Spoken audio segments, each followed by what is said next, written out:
আবারও স্বাগত জানাচ্ছি সকলকে। আপনারা শুনছেন রেডিও সারাবেলা ৯৮.৮ FM এবং আমাদের পেজে পেজে কেন অবশ্যই আমাদের পেজে আমাদেরকে দেখতে পাচ্ছেন ভূতবেলা অনুষ্ঠানটি। সো যেহেতু আপনারা সকলেই নিয়মকানুনগুলো জানেন, এই জন্য খুব বেশি সময় নষ্ট করতে চাচ্ছি না। সো এই মুহূর্তে আপনি শুনছেন ভূতবেলা, আর ভূতবেলা নিয়ে আপনাদের সাথে আছে আমি রায়হান কবির রাতুল, এবং সেই সাথে আজকে স্টুডিওতে আমাদের সঙ্গে রয়েছেন ৩ জন অতিথি এবং সেই সাথে আমাদের স্পেশাল গেস্ট আছেন আজকে বোরহান কবির বাঁধন ভাইয়া। সো আমরা শুরুতেই কিছু বলতে চাই আপনাদেরকে যে আপনার কোন ঘটনাগুলো ভালো লাগছে, আপনার কি ধরনের ঘটনা চান, অথবা আপনার জীবনে যদি ঘটে যাওয়া কোনো ঘটনা থাকে সবকিছু আমাদেরকে জানাতে পারেন। আমাদের পেজে যে লাইভ চলছে সে লাইভের কমেন্ট বক্সে লিখতে পারেন, অথবা আমাদের যে ইমেল অ্যাড্রেসটি রয়েছে bhoot.sarabeলা@gmail.com এই মেইল অ্যাড্রেসে পাঠাতে পারেন আপনার ঘটনা।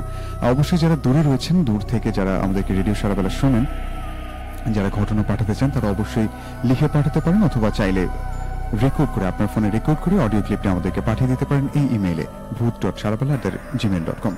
ওকে ফাইন, অনেকগুলো স্টোরি আমাদের কাছে আছে, অনেকগুলো ঘটনা রয়েছে। সো খুব বেশি কথা বাড়াবো না, আমি এখন সরাসরি চলে যেতে চাই আমাদের বিশেষ অতিথি বোরহান কবির ভাইয়ের কাছে।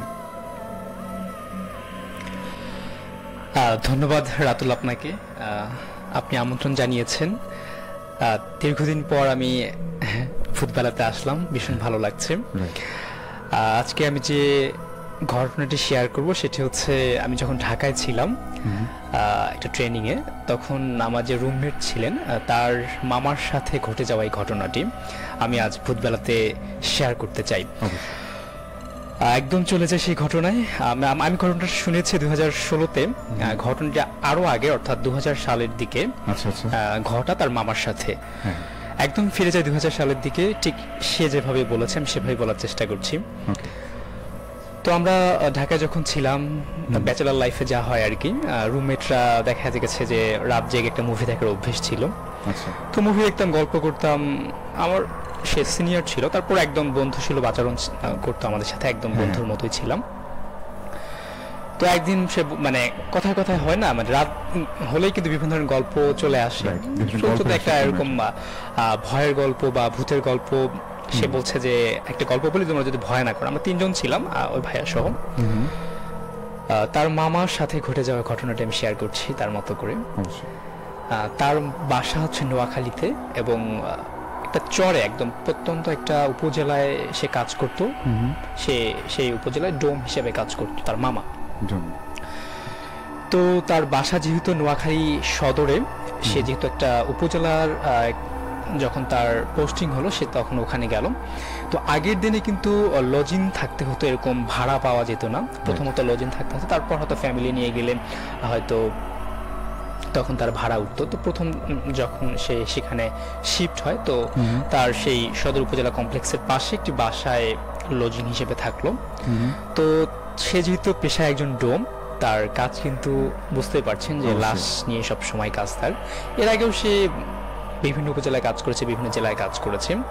তো যেহেতু সেই উপজেলায় সে প্রথম, তার কাছে একটু অন্যরকম লাগছিল, যেহেতু নদী বিধৌত উপজেলা, একদম থমথমে পরিবেশ একটা, পাশাপাশি লোক বলো সেখানে খুবই কম। তো সে যে বাসায় উঠলো, বাসার আগের দিনে কিন্তু কিছু নিয়ম কানুন ছিল। বাসার রাস্তার পাশে একটা রুম রাখা হতো যেখানে গেস্টরা থাকতো, সদর ঘর যেটাকে বলা হয়। তো সেই ঘরে সে থাকতো। সে যখন রুমে ঢুকলো, সে দেখলো যে তার সাথে একজন হুজুর টাইপের একটা ছেলে সে রুমে, তার রুমমেট। সে এইচএসসি পরীক্ষা দেবে, তার সামনে এক্সাম, সে লেখাপড়া নিয়ে খুবই ব্যস্ত। তার সঙ্গে খুব একটা কথোপকথন হয় না। সে সকালে ঘুম থেকে উঠে ফ্রেশ হয়ে তার কাজে চলে যায়, এবং সন্ধ্যায় বা মধ্যরাতে কাজ শেষ করে সে ফেরে। মোট কথা, যেহেতু লাশ নিয়ে কাজ, যখনই তাকে নিউজ দেওয়া হয়, ইনফরমেশন দেওয়া হয়, তখন কিন্তু সে চলে যায়। তো সেই ছেলের সঙ্গে তার কথোপকথন খুবই কমই হয়। সবসময় সে দেখে যে সে লেখাপড়া নিয়ে ব্যস্ত, এবং সে খুব আল্লাহ ভক্ত, নামাজ কালাম পড়তো, একটু ধার্মিক টাইপের প্র্যাকটিস করতে ভালো। হ্যাঁ। তো ঘরের পরিবেশটা এমন ছিল যে তার জন্য একটা বিছানা ছিল, এবং তার জন্য একটা আলনাতে কাপড় রাখার ব্যবস্থা ছিল, এবং ছেলেটি যেখানে পড়তো সেখানে একটা পড়ার টেবিল, একটা আলনা এবং একটা সিঙ্গেল খাট ছিল, যেখানে ছেলেটি সবসময় পড়ালেখা করতো এবং থাকতো। তো এমন অবস্থায় এরকম খবর আসলো যে একটা লাশ আসছে, তাকে কাটতে যেতে হবে।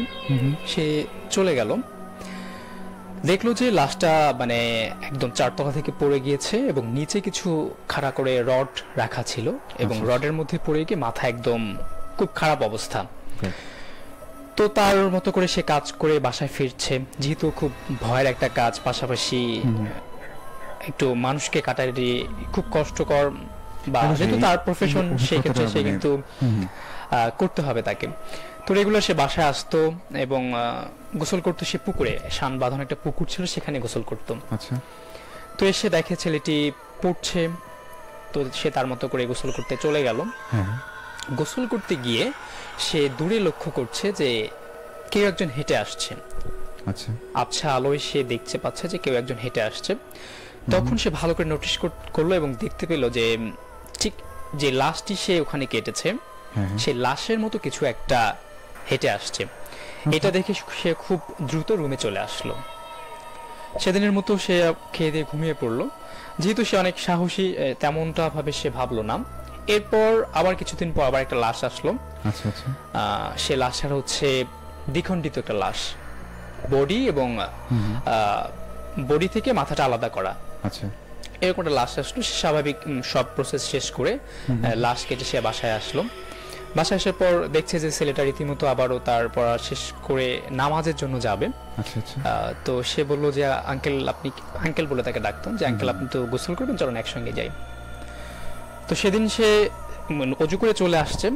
এরপর সে গোসল করে উঠবে পুকুর থেকে, সে সময় দেখছে মাথাবিহীন একটি মানুষ হেঁটে তার দিকে আসতেছে। এটা দেখে সে চিৎকার করে একদম আবার পুকুরে পড়ে গেল। তো যে ছেলেটি অজু করে যাচ্ছিল সে আবার ব্যাক করলো যে আঙ্কেল কি হয়েছে, সে দৌড়ে আসলো। এসে দেখে সে সেন্সলেস হয়ে পড়ে আছে। তাকে বাসায় নিয়ে যাওয়া হলো। এবং তাকে নর্মাল করার চেষ্টা করা হলো। কিছুক্ষণ পর সে এরকম ভাবে পর্যায়ক্রমে সে যে কাজগুলো করছে, অবিকল সেরকম লাশগুলোকে সে পরবর্তীতে বাসায় এসে পুকুর ধারে তার সে যেখানে থাকে এরকম ভাবে উপলব্ধি করছে বা নতুন করে আবিষ্কার করছে, মানে দৈনন্দিন জীবনে বিভিন্ন জায়গায় জি এগুলো করছে। তো এটা নিয়ে সে ভাবছে হয়তো তার হ্যালুসিনেশন হতে পারে, যে সব সময় এই ধরনের কাজগুলো করে, ভয়ের একটা কাজ, এই কারণে হতে পারে। নতুন জায়গা, নতুন পরিবেশ এবং লোকবল খুব কম সে এলাকায়, আমি আগেই বলেছি, একদম নিভৃত একটা জায়গায় সে পোস্টিং হয়েছে তার। তো একটা পর্যায়ে সে হচ্ছে আবার খবর আসলো তার জন্য, সে চলে গেল গিয়ে দেখছে সে যে তার সঙ্গে যে ছেলেটি মাদ্রাসায় যে পড়া, যে ছেলে তার সঙ্গে থাকতো, ঠিক তার লাশই সেখানে এসেছে। এটা থেকে আসলে কাপড় সরানোর পর সে রীতিমতো আশ্চর্য হয়ে গেল যে ছেলেটি আমার সঙ্গে থাকে, আমি তাকে সকালে দেখেও এসেছি, তার লাশ এখানে কিভাবে আসতে পারে। আচ্ছা আচ্ছা। এটা দেখে সে খুব ভয় পেয়ে গেল এবং তার যে প্রসেস, সে প্রসেস শেষ করে বাসায় আসলো। এখানে ঘটনাটা শেষ হলেও পারতো, কিন্তু বিষয়টি যেটা ঘটলো, সে এসে যখন তার রুমে প্রবেশ করার পর দেখলো যে সেই ছেলেটির যে লাশটি সে ওখানে কেটে এসেছে, কত বিখ্যাত একটি লাশ, মানে খুব করে কুপিয়েছে এমন একটি লাশ। আচ্ছা। সেই রুমে ছেলেটির বিছানায় পড়ে আছে। এটা দেখে আসলে সে আর নিজেকে ঠিক রাখতে পারলো না, যে আমি মানে জাস্ট কিছুক্ষণ আগেই ছেলেটির দ্বিখণ্ডিত লাশ থেকে প্রথমত সে একদম অবাক হয়ে গেছে, পাশাপাশি একটা শোকের ছায়া তার মধ্যে নেমে এসে, যে ছেলেটির সঙ্গে প্রায় মাসখানিক ধরে আছে, কথোপকথন হচ্ছে, কম বেশি যেটাই হোক না কেন, তাকে আঙ্কেল বলে ডাকছে, সে ছেলেটির দ্বিখণ্ডিত লাশ বা ক্ষতবিক্ষত লাশ তাকে পোস্টমর্টম করতে হয়েছে। এরপর যখন সে রুমে আসলো এবং দেখলো যে সে ছেলেটির ওই লাশটাই তার রুমে আছে, এটা দেখে সে নিজেকে ঠিক রাখতে পারলো, সে চিৎকার দিয়ে সেন্সলেস হয়ে পড়ে গেল। সেন্সলেস হয়ে যাওয়ার পর বাসার যে লোকজন, মানে ভিতরের যে লোকজন, তারা চলে আসলো এবং আসার পরে তাকে স্বাভাবিক করার চেষ্টা করলো। তো স্বাভাবিক করার পর তাকে জিজ্ঞাসা করলো যে আপনার কি হয়েছে, আপনি কেন চিৎকার দিয়ে, মানে এরকম কিভাবে হলো। সে তখন বলল যে ছেলেটি কোথায়। তো বাড়ির লোকজন সবাই অবাক, মানে কোন ছেলের কথা আপনি বলছেন, তাকে যেভাবে বলছেন, হ্যাঁ, যে কোন ছেলের কথা বলছেন। তো বলে যে আমার সঙ্গে যে ছেলেটা থাকে, সামনে এইচএসসি পরীক্ষা, ওর সারাদিন লেখাপড়া করছে এবং খুব ধার্মিক, নামাজ কালাম পড়ে, আমার সঙ্গে তাহাজ্জুদের নামাজও সে পড়ে, আমি দেখি ওকে, খুব কম কথা হয় কিন্তু ওর সঙ্গে আমি দেখি খুব ভালো একটা ছেলে। সে ছেলেটি কোথায়? বলে আপনি তো এই ঘরে একাই থাকতেন। কোন ছেলের কথা আপনি বলছেন? এখানে তো কোনো ছেলে থাকতো না, আপনাকে তো একাই আমরা এখানে লজিং রেখেছি বা একাই আপনাকে রুমটা আমরা ভাড়া দিয়েছি। আচ্ছা এটা শোনার পর সে রীতিমতো আরো ভয় পেয়ে যাচ্ছে এবং কাঁপছে, ক্রমাগত কাঁপছে সে, যে দীর্ঘ 1 মাস একটা ছেলের সঙ্গে আমি থাকলাম, পাশাপাশি আমি যে কাজগুলো করছি সেই কাজগুলো অবিকল কাজগুলো আমি আবার বাসায় এসে সেগুলো দেখছি, তার অবয়ব আমি দেখতে পাচ্ছি। এবং আজকে যেটা ঘটলো সেটি হচ্ছে আমি যে ছেলের সঙ্গে থাকলাম তার ক্ষতবিক্ষত লাশ আমাকে পোস্টমর্টম করতে হলো, এবং পাশাপাশি আমি যখন বাসায় আসলাম এই বিছানায় আমি দেখতে পেলাম। কিন্তু ঘটনাটা এমন, যখন আমি এখন আমার মনে পড়লে গা শিউরে ওঠে, সেটি হচ্ছে ঘরের যে পরিবেশের বর্ণনা দিয়েছিল, যে একটি আলনা, একটা সিঙ্গেল খাট এবং একটা পড়ার টেবিল ছিল এবং কিছু বই ছিল সেখানে। আশ্চর্যজনক হলেও সত্য যে শুধুমাত্র তার খাট এবং তার আলনা ব্যতীত ঘরে কোনো আসবাবপত্র রাখারও কোনো চিহ্ন নেই সেখানে। এটা দেখে তো সে একদম ভয় পেয়ে গেল, যেটা আমার সাথে কি হচ্ছে, এটা কিভাবে সম্ভব। এবং বাড়ির লোকজন বলছে যে এই ঘরে আপনি একাই থাকতেন, তাহলে আমি 1 মাস ধরে কার সঙ্গে ছিলাম, এই যে একটা বিষয়। এর উত্তর সে এখনো পায়নি। এরপর সে সেখানকার একজন ধার্মিক ব্যক্তি, খুবই ধার্মিক, তার শরণাপন্ন হলেন এবং তার সঙ্গে কথা বললেন। সে যে সলিউশনটা দিল বা মানে সে যে তাকে সাজেস্ট করলো সেটি হচ্ছে যে আপনি নামাজ থেকে দূরে ছিলেন। মূলত আপনার সঙ্গে যে জিনটি ছিল আপনাকে নামাজে ফেরানোর জন্য সে আপনার সাথে এই ঘটনাটি ঘটিয়েছে। তো আপনি নামাজ পড়ে নামাজের সঙ্গে থাকেন, আল্লাহর রহমতে আর কোনো সমস্যা হবে না। যেহেতু তার প্রফেশন ছিল লাশ কাটা, সে পরবর্তীতে লাশ কাটছে, কিন্তু এরপর তার সাথে এমন ঘটনা ঘটেনি। কিন্তু পরবর্তীতে সে কিন্তু নামাজি এবং পরহেজগার হয়ে গিয়েছিলেন। এই ছিল রাতুল্লাহ আমার সাথে, মানে আমার শোনা ঘটনা। Okay fine. প্রিয় শ্রোতা, আমরা শুনছিলাম বাঁধন ভাইয়ের কাছে ওনার সংগ্রহ করা একটি ঘটনা, ওনার ফ্রেন্ডের কারোর সঙ্গে ঘটে যাওয়া ঘটনাটি। আশা করি আপনাদের সকলেরই ভালো লাগছে। আমি আসলেই মানে ঘটনাটি একদম মনোযোগ দিয়ে শুনছিলাম। যে ভেবে দেখুন যে আপনি এখন যাদের সাথে বাস করছেন তাদের মধ্যে রেগুলার আপনার সঙ্গে কথা হচ্ছে, একসঙ্গে বসে খাওয়া দাওয়া হচ্ছে, হয়তো আপনার কোনো এক বন্ধু যার সঙ্গে আপনি কোথাও যাচ্ছেন, খেলাধুলা করছেন। তো দিন শেষে আপনি রিয়েলাইজ করলেন যে সেই ব্যক্তিটাই পৃথিবীতে নেই। তো এরকম একটি ঘটনা শুনছিলাম আমরা বাঁধন ভাইয়ের কাছ থেকে। আশা করি সকলেরই ভালো লেগেছে। এরকম যদি আপনাদের কাছেও আপনাদের শোনা কোনো ঘটনা থাকে, আপনাদের নিজের সঙ্গে ঘটে যাওয়া যদি কোনো ঘটনা থাকে, অবশ্যই আমাদেরকে জানাতে পারেন। আমাদের মেইল অ্যাড্রেসটি হচ্ছে booth.sharabal@gmail.com, এই মেইলে পাঠাতে পারেন। অথবা আপনি যদি স্টুডিওতে আসতে চান অবশ্যই সেটাও আমাদের মেইল করতে পারেন, অথবা আমাদের যে ফেসবুক এখন লাইভ চলছে সেখানে কমেন্ট বক্সে আপনি আপনার আসার কথাটি আমাদেরকে জানাতে পারেন। অবশ্যই এভাবে লিখতে পারেন যে আমার ঘটনা আছে, আমি স্টুডিওতে আসতে চাই। তো সেক্ষেত্রে আমরা আপনার সঙ্গে যোগাযোগ করবো এবং কোনো একদিন আপনিও হয়তো বা আমাদের স্টুডিওতে এসে সকল শ্রোতাদের উদ্দেশ্যে ঘটনা শেয়ার করবেন। সো অনেকক্ষণ থেকেই আমরা ঘটনা শুনছিলাম। দেখতে চাই আমাদের সাথে কে কে যুক্ত আছেন ফেসবুকে। তানিশা তানহা ছিলেন আমাদের সাথে, লিখেছেন যে আজও চলে এসেছি ভাইয়া, তবে আজ ভয় লাগছে না, একটু ভয়ানক গল্প চাই। উনি 40 মিনিট আগে এই কথাটি লিখেছিলেন। সো আমরা খুব রিসেন্ট যে কথাগুলো সেগুলো পড়তে চাই, দেখতে চাই। এখানে চাঁদের আলো ছিলেন আমাদের সাথে, যে ভাই কেমন আছেন, আমি আজকে নতুন, রাইট, অবশ্যই ওয়েলকাম আপনাকে। এরপর এমডি রুবেল হাসান ছিলেন আমাদের সাথে, যে ঢাকা উত্তর বাড্ডা থেকে শুনছি, অনেক অনেক ভালোবাসা। আপনি হয়তো আমাদেরকে ফেসবুক লাইভ দেখছেন অথবা আমাদের যে অনলাইনের যে থ্রু রয়েছে দুটি, আমাদের অ্যাপ অথবা ওয়েবসাইট থেকে শুনছেন, অবশ্যই সেটি জানাবেন। এরপর হ্যালো ভাই কেমন আছেন, আমার নাম অমিত হাসান, শুনছি তিনদহ থেকে, অনেক ভয় লাগছে, চালিয়ে যান, অনেক অনেক ভালোবাসা। এরপর আলামিন মিয়া ছিলেন আমাদের সাথে, আলামিন মিয়া আবারও ছিলেন। সুনীতি কুমার চ্যাটার্জি ছিলেন আমাদের সাথে, সে শুরুতে একটি ইমেইলের কথা বলেছিলেন, ইমেইলটা শুনতে চাই। ইমেইলগুলো সাধারণত অনেক ভয়ানক হয়ে থাকে। অবশ্যই আমার সংগ্রহে এই মুহূর্তে একটি ইমেইল আছে, তবে এটি এই সপ্তাহের জন্য না, আগামী সপ্তাহে আমরা আগামী বৃহস্পতিবার ইমেইলটি শোনাবো। যেহেতু আমাদের স্টুডিওতে গেস্ট রয়েছেন আরো, তো তাদের কাছে বেশ কিছু ঘটনা আছে। আমরা ইমেইল অনেক পাই, কিন্তু আমাদের গেস্টরা সচরাচর স্টুডিওতে থাকেন না। সো সেক্ষেত্রে আজকে আমরা আমাদের গেস্টদের কাছ থেকে ঘটনা শুনতে চাই। এরপর জাহিন সরকার ছিলেন আমাদের সাথে, লিখেছেন যে পরের ঘটনা চাই। অবশ্যই আমাদের শ্রোতাদের মধ্যে কারো কাছে যদি এরকম ঘটনা থাকে অবশ্যই আমাদেরকে জানাবেন, আমরা স্টুডিওতে আপনাদেরকে আনতে চাই এবং সকলের উদ্দেশ্যে শেয়ার করতে চাই। এরপর আসসালামু আলাইকুম ভাইয়া কেমন আছেন, মিফতাহুল জান্নাত মাইশা লিখেছেন। ওয়ালাইকুম সালাম, আমি অনেক ভালো আছি, আপনারা কেমন আছেন জানাবেন। এরপর আকিজ মিয়া ছিলেন, যে সরি ফর লেট ভাইয়া, কারেন্ট না থাকায় বাটন ফোনে শুনতে হয়েছে। এরপর মুফতাসিম ফুয়াদ ছিলেন আমাদের সাথে, যে ভাই কেমন আছেন, অনেক অনেক ভালো, আপনি কোথা থেকে শুনছেন জানান, এবং অনেক ভয় লাগছে ভাইয়া, রাফি মল্লিক লিখেছেন। এসবই ছিল মূলত কমেন্ট। আপনাদের কথাবার্তাগুলো। এরপর দেখতে পাচ্ছি যে নুসরাত জাহান, যে অনেক ভালো লাগলো 3টা গল্পই, অবশ্যই অনেক অনেক সত্যি আজকের ঘটনাগুলো অনেক ভালো ছিল। এরপর জাহিদুল ইসলাম ছিলেন যে আমি সাফার জিরাবো থেকে শুনছি, দেখছি ভাইয়া, ওকে, অনেক অনেক ভালোবাসা। আমরা খুব বেশি কথা বাড়াতে চাই না, আমরা চলে যেতে চাই আমাদের অতিথির কাছে। আমাদের দ্বিতীয় অতিথি ছিলেন আবির, রাইট? সো ভাইয়া আমাকে দ্বিতীয় স্টোরিটা শেয়ার করে দেওয়ার সুযোগ করে দেওয়ার জন্য ধন্যবাদ। অবশ্যই। তো গল্পটা বলবো আমার এক ছোট ভাই। তো আমরা এক ক্লাসে পড়ি, কিন্তু আমার ছোট।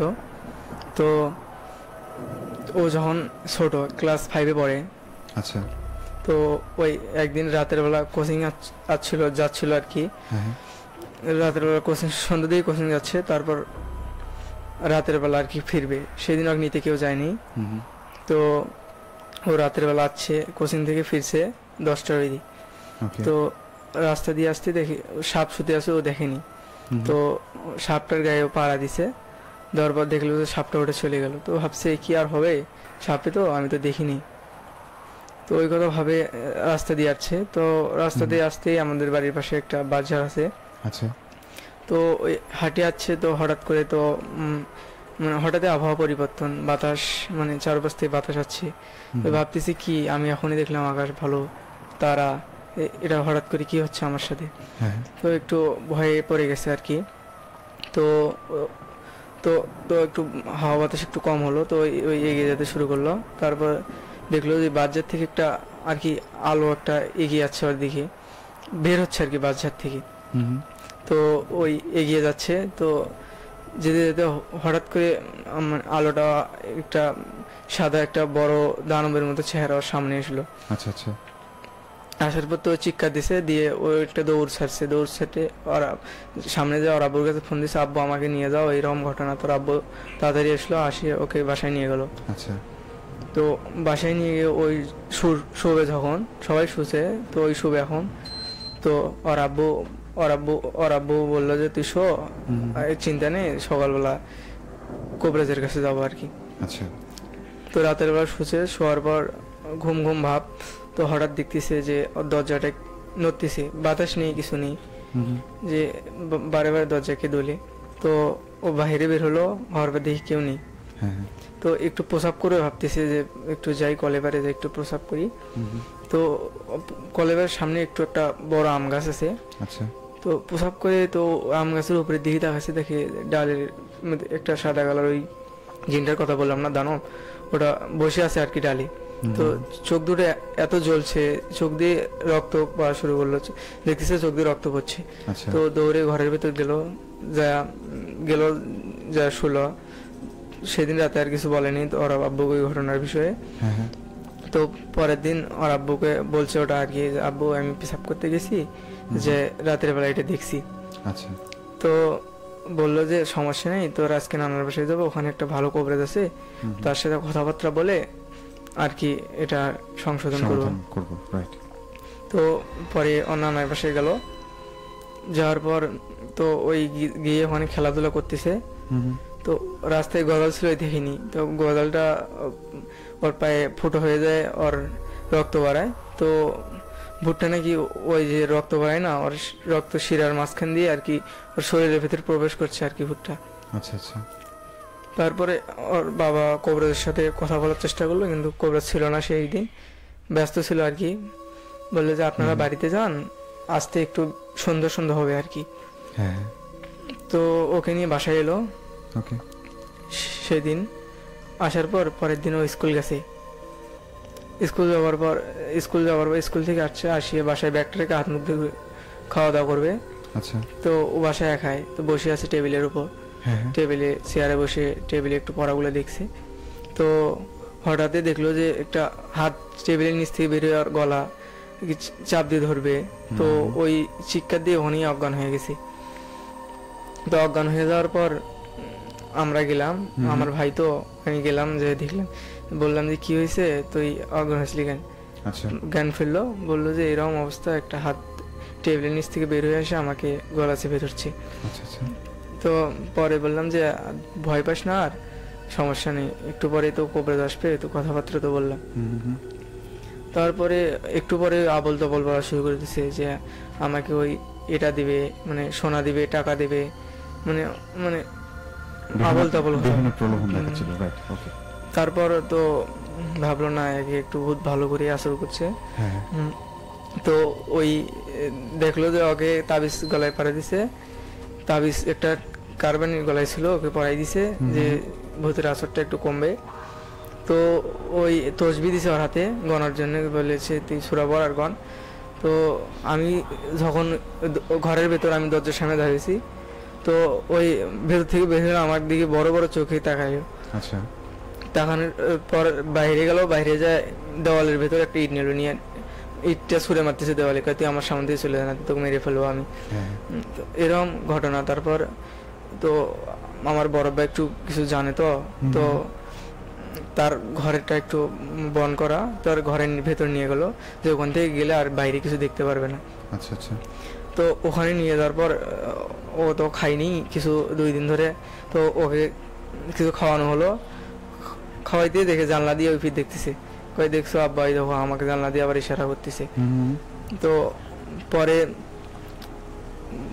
খাওয়া দাওয়া করলো আর কি, কিছুটা করার পর সন্ধ্যের দিকে আর কি কবরাজ আসলো, আসিয়া বাধা নামাইলো, নামার পর বললো যে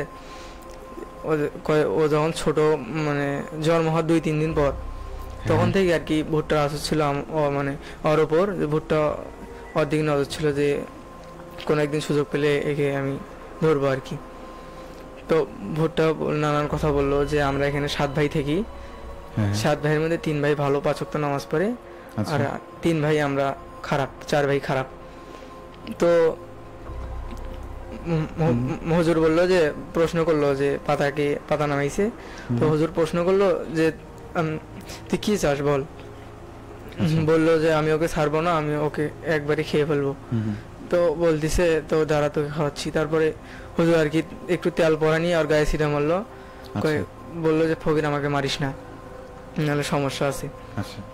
তারপরে বললো যে ওকে যে ছাড়াতে চাস তাহলে আমাকে বিভিন্ন ধরনের বললো কথা আছে, এগুলো দিতে হবে, দিলে আমি ওকে ছেড়ে দেবো। তো হুজুর বললো তোকে দিয়ে দিছি দাঁড়া। তারপরে ওর মানে পানি পরে আসলো গায়ের ভেতর আর কি, ওগুলো দিয়ে পানি দিয়ে অনেক ছোটা টোটা পরে আর কি গায়ের ভেতর ফুক মারতেছিল। তো ওই সময় হুট করে আজান দিয়ে দিছে। তো বললো যে ফকির আমাকে ছেড়ে দিয়ে আজান দিতেছে না, কিন্তু সমস্যা হয়ে যাবে। তো হুজুর বললো যে তুই সমস্যা হবে তো দেখে নেবো বল আমি। তো হঠাৎ বানটা কেটে পাতা বের হয়ে মানে সাপ, মানে সাপের মতো করে আর কি এমন জোরে দৌড় দিছে আর কি আমাদের বাড়ির পেছনে আর কি, যেদিকে ওই বাসের আর ওইদিকে যেখানে ওরা থাকে আর কি। তো পাতার তো হাতটা একটু সমস্যা হয়েছে, পাতা সহকারে নিয়ে গেছে।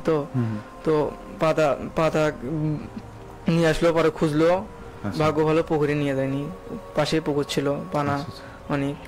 তো পাতাকে নিয়ে আসার পর সেদিন আবার কিছু হলো না, মানে ওর সলিউশন হলো না আর কি সেই দিন। তো পরের দিন হুজুর আসলো আবার আমাদের মাদ্রাসার, যে ওই বললো না তালতলার হুজুর, তো ওই হুজুরকে ডাক দিল। ডাক দেওয়ার পর হুজুর সমস্যাগুলো দেখলো, হুজুর মানে একান্তভাবে প্রশ্ন করছিল, করার পর বললো যে তুই কি চাস। বললো যে আমি হয় ওকে খাবো, না হলে ওর ভাইকে দিতে হবে। তারপর বললো দাঁড়া তোকে দেখাচ্ছি। তারপরে হুজুর এই কথা বলে ওকে একটা শরীরের ভেতর একটা শক্তিশালী একটা চাকুর মতো কি মানে পুঁতে দিয়েছে, যে কোনো খারাপ জিনিস যদি ওর কাছে আসে তাহলে 60 টুকরো হয়ে যাবে আর কি। ওটা দিয়ে হুজুর তো গোরস্থানে গেছে আমাদের ওখানে, গোরস্থানে 5 জন গেছে, 4 জন আজান দিচ্ছে, মাঝখানে একজন। তো মাঝখানে একজন আছে, তো 4 জন আজান দিচ্ছে। তো ভোটটা 3টা যে খারাপ 4টা আছে, তার মধ্যে 3টা বন্দি করিয়া ওই কবরস্থানে পুঁতে রাখছে, আর একটা পালাইছে কোনোভাবে। তো ওই একটা সেফটির জন্য ওর শরীরে আর কি ওই যে চাকুটা পুঁতে রাখছে, যেন কোনো ক্ষতি না করতে পারি আর করতে পারি। তো এই ছিল আমার ঘটনা। তো এখান পর্যন্ত। অনেক অনেক ধন্যবাদ। আমরা আবিরের কাছ থেকে শুনছিলাম, আমাদের গেস্ট, ওনার কাছ থেকে একটি ঘটনা শুনলাম। আশা করি আপনাদের সকলেরই ভালো লেগেছে। আমি সেই সাথে ফেসবুকে যারা আমাদেরকে দেখছেন এবং শুনছেন সেই সাথে আমাদের রেডিও সারাবেলা যারা শ্রোতারা আছেন আমাদেরকে শুনছেন তাদের সকলের উদ্দেশ্যে বলতে চাই যে ফেসবুকে যে আমাদের লাইভ হচ্ছে ভূতবেলা অনুষ্ঠানটি, এটি আপনারা বেশি বেশি করে শেয়ার করুন, যাতে করে আরো বেশি বেশি অডিয়েন্স আমরা পাই, যারা সবার মাঝে প্রচার হয়ে যেতে পারে। সো সেদিক থেকে আমরা যত আমাদের শ্রোতা বাড়বে তত আমাদের ভালো ভালো ঘটনা আসবে। তো এই জন্য আপনাদের সকলের কাছে আমার রিকোয়েস্ট যে আপনারা আমাদের এই ভূতবেলা প্রোগ্রামটি বেশি বেশি শেয়ার করুন। ওকে ফাইন, আমি দেখতে পাচ্ছি যে আমাদের মাঝে অনেকেই যুক্ত হয়ে গেছেন, অনেক কিছু লিখেছেন। যেমন মাহিনুর ইসলাম মারুফ লিখেছেন যে আমার ভালো লেগেছে ঘটনাগুলো। এরপর আরিশা নীলা ছিলেন আমাদের সাথে, লিখেছেন যে ফেসবুকের পাশাপাশি ইউটিউবে লাইভ প্রোগ্রাম করলে আরো অনেকেই শুনতে পারতো। অবশ্যই আপনার কথাটার প্রেক্ষিতে আমি বলছি যে আপনারা বেশি বেশি শেয়ার করুন আমাদের এই লাইভটি, যাতে করে আমরা বেশি বেশি অডিয়েন্স ক্যাচ করতে পারি। ওকে, রওজা ছিলেন আমাদের সাথে যে অনেক ভয় লাগছে ভাইয়া। এরপর ইটস সোয়াদ ছিলেন আমাদের সাথে, লিখেছেন যে ভাইয়া ঘটনাগুলো অনেক ভালো লাগছে। ওকে ফাইন, আমরা যেহেতু আমাদের আজকে স্পেশাল গেস্ট বাঁধন ভাইয়া আছেন, সো তার কাছে আমরা আরো ঘটনা শুনবো। সো আমরা চলে যাচ্ছি আমাদের বিশেষ অতিথির কাছে। রাতুল, আপনাকে আবারও ধন্যবাদ। এবারে যে ঘটনাটি শেয়ার করব সেটি আমি প্রত্যক্ষভাবেই এই ঘটনার সাথে ছিলাম একদম শুরু থেকেই। ঘটনাটি আমার চাচার সাথে ঘটে যাওয়া। আমার সেই চাচার বাড়ি কুড়িগ্রাম জেলায়। তো তখন আমি ছোট ছিলাম। তো একবার চাচা আমাদের বাসায় বেড়াতে এসেছেন, এটা 2004 মেবি এরকম হবে। আমি তখন ছোট, প্রাইমারিতে ক্লাস 3-4 এরকম পড়ি। তো কুড়িগ্রাম থেকে চাচা বেড়াতে এসেছেন। তো চাচার সাথে অনেক আগে থেকে আমরা জানি যে তার সাথে পরীর একটা আছর আছে। তো কিছু বিধিনিষেধ তাকে মেনে চলতে হতো, যেমন কিছু কিছু সময় তাকে গরুর গোশত খাওয়া যাবে না, কিছু কিছু সময় তাকে বাহিরে বেড়ানো যাবে না, কিছু কিছু সময় তাকে কিছু জায়গা ক্রস করা যাবে না, এরকম বিধিনিষেধ ছিল। তো তার বয়সও তখন যে খুব বেশি তা না, হয়তো 15-16 বছর এমন হবে তার। আচ্ছা। তো এত কম বয়সে তো আসলে এত বিধিনিষেধ মেনে চলা, এবং তার শুধু ক্ষতি করতো তা না, তার উপকারী বন্ধু ছিল, বিভিন্ন সময় তাকে হেল্প করতো, তার ফ্যামিলিকে সাপোর্ট করতো বিভিন্ন সময় বিভিন্ন কাজেই। তো তার সাথে প্রথমের দিকে চলে যাই যে তার সাথে কিভাবে এই পরিগুলোর মানে সম্পর্কটা তৈরি হলো। সে যখন একটা মাদ্রাসায় পড়তো, সেখানে সে একদিন একটা গাছে দেখতে পেল যে 7টা সুন্দর পাখি বসে আছে। তো ছেলে পেলে মানুষ তো এই ঢিল ছোড়া একটা অভ্যাস থাকেই, তো সে মানে ঢিল ছুঁড়েছিল, তো পাখিগুলো উড়ে গেল। এর এক পর্যায়ে সে রাতে স্বপ্নে দেখতে পেল যে 7 জন সুন্দর সুদর্শন নারী তাকে নিতে আসছে, এরকম একটা বিষয়। তো এটা মাঝে মাঝে স্বপ্ন দেখতো। একদিন হঠাৎ করেই সে তার রুম থেকে উধাও। আচ্ছা। রুম থেকে উধাও, একদম টানা 3 দিন কোনো খোঁজ নেই। তখন তো মোবাইল ফোন এত অ্যাভেলেবেল ছিল না, খোঁজ নিতে হলে মানুষ গিয়ে তারপর খোঁজ নিতে হয়, এরকম একটা বিষয়, বা চিঠি লিখে পাঠাতে হয়, এরকম একটা বিষয় ছিল। তো তার বোনের বাড়ি ছিল আমাদের মানে গাইবান্ধাতেই, আর তার বাসা হচ্ছে কুড়িগ্রামে।